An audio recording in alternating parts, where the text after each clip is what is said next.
Hi friends అందరికీ. నిన్నటి వరకు జానులేరిని ఒక వైపు చేశారు, ఇప్పుడు బర్రెలక్కని తీసుకొచ్చారు. నేను బర్రెలక్కకి విషయం చెప్పాలనుకుంటున్నాను. మన లైఫ్లో మనల్ని టార్గెట్ చేసేది ఇద్దరు. ఒకరు మన ఆనందం చూసి తట్టుకోలేని వాళ్ళైతే, రెండోది మనలతో పోటీ పడలేని వాళ్ళు.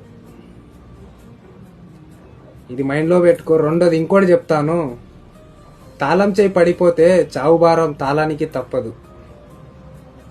ఆ తాళం చావడానికైనా సిద్ధమైంది, కానీ ఈ చెంచాల సాయంతో ఎప్పుడు ఓపెన్ అవ్వలేదు. ఇది నువ్వు అర్థం చేసుకుంటే చాలా హ్యాపీగా ఉంటావు. ఎవ్వరితో పట్టించుకోకు, నీ లైఫ్ నువ్వు ఎంజాయ్ చెయ్యి.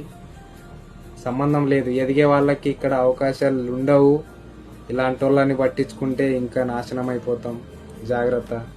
Thank you.